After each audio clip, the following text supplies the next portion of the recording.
mercado de trabalho brasileiro carrega os reflexos de uma história marcada pela desigualdade racial. No entanto, a força e o talento da população negra emergem com protagonismo, superando barreiras e redefinindo o futuro.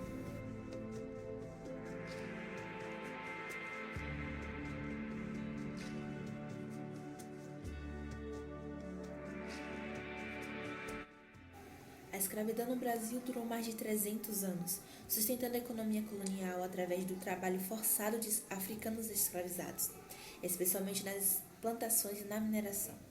Tratados como mercadoria, esses trabalhadores eram desprovidos de direitos, enquanto a riqueza se concentrava nas mãos da elite branca. Mesmo após o fim da escravidão, em 1888, os ex-escravizados foram marginalizados, sem terra, emprego ou educação. O governo incentivou a imigração europeia, agravando ainda mais a exclusão dos negros no mercado de trabalho. Durante o século XX, movimentos negros começaram a emergir, exigindo inclusão social e políticas públicas. Mais recentemente, ações afirmativas, como cotas raciais, têm sido um passo importante na busca por igualdade e acesso ao mercado de trabalho. Sobre o tema, já que eu sou o autor de diversos estatutos da Casa, entre eles o Estatuto da Igualdade Racial. Fiz a minha fala, senhor presidente, mas comecei naquele espaço da Suprema Corte, registrando o seguinte documento. Os deputados da Assembleia Legislativa do Rio Grande do Sul mostram toda a sua solidariedade com a campanha Afirme-se pela manutenção de cotas no Supremo Tribunal Federal. A inclusão racial no mercado de trabalho está ligada à justiça social e igualdade de oportunidades. A separação dos poderes proposta por Montesquieu e o papel do judiciário são essenciais para proteger os direitos dos trabalhadores negros, combatendo a discriminação. Decisões judiciais históricas têm sido cruciais nessa luta. No entanto, para avançar é necessário revisar constantemente as políticas públicas e adotar ações afirmativas que combatam barreiras estruturais. A educação e o conhecimento são ferramentas vitais para transformar a sociedade e promover a diversidade. Montesquieu pensava que se fosse fragmentado o poder em funções exercidas pelo Estado distintas, e essas funções fossem ocupadas por pessoas distintas, teríamos uma tendência a um equilíbrio de poderes. E nesse ponto, se pudermos interpretar o que acontece no Brasil contemporaneamente, por exemplo, dá para dizer que o reconhecimento dos direitos e o impulso de inclusão de pessoas negras nos assuntos de Estado, como beneficiários do Estado, como agentes a serem empoderados pelo Estado, é parte de uma agenda popular social que certamente pode encontrar resistência nas camadas da elite. Para mitigar essa resistência por parte das camadas de elite, em 29 de agosto de 2012, surge o sistema de cotas. Ele emerge como uma medida equitativa, buscando promover representatividade e educação de qualidade. À medida que o maior número de profissionais negros comecem a se destacar em empresas, na academia, em diversos locais, isso vai encorajar jovens negros a entender que é possível alcançar melhores patamares econômicos, sociais. Então, assim, o que faltou à minha geração era ter uma referência, alguém que você olhasse, observasse e pensasse ali é alguém que eu posso me espelhar. Então, quando eu estava na minha adolescência, na minha juventude, eu não tinha com quem me espelhar. Então, hoje você tem pessoas negras altamente capacitadas que você pode entender que o negro pode ocupar qualquer local com destaque e que a sua raça não vem interferir em nenhum momento nesse processo.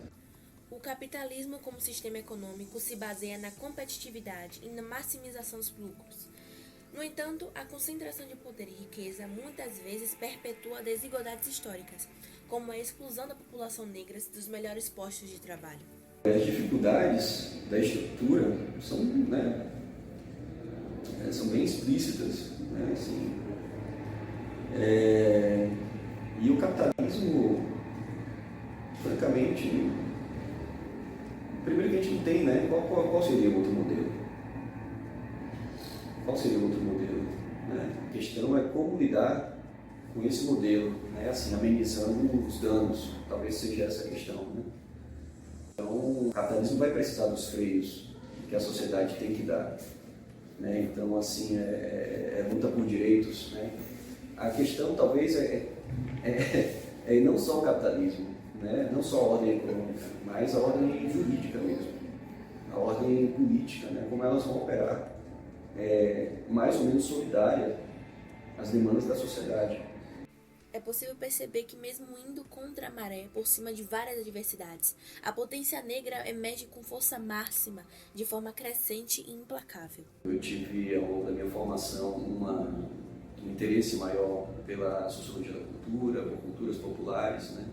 Desde a graduação, né? Que eu iniciei aqui na UFBA, comecei o curso de Ciências Sociais aqui na UFBA, em São Lázaro, e depois eu passei um tempo estudando no Rio de Janeiro. Eu iniciei fazendo minha graduação em Química pela Universidade Federal da Bahia e próximo da minha formatura eu verifiquei que o mercado de trabalho na área de Química estava muito complicado. Preferi continuar na universidade fazendo mais. Eu percebi que eu tinha uma facilidade com a parte da educação, de ensinar o conteúdo, né, de Química Orgânica. Eu acho que o início da minha carreira foi como quase todo mundo aqui na periferia, né? A gente com aquela necessidade em casa e tal, e aí a gente começa tendo que se desenrolar para poder ter uma melhoria financeira em casa. Então eu saía, ia pra rua vender cavaco, bolo. Me frustrava muito, nunca dava certo, nunca conseguia vender, eu acabava muito triste pra casa. E aí a gente comprou uma barraquinha, eu armava pra ela a barraca, ela ia vender. Depois nada de dar certo, foi pro milho, eu ia comprar na São Joaquim, voltava, armava essa barraca, nada de dar certo.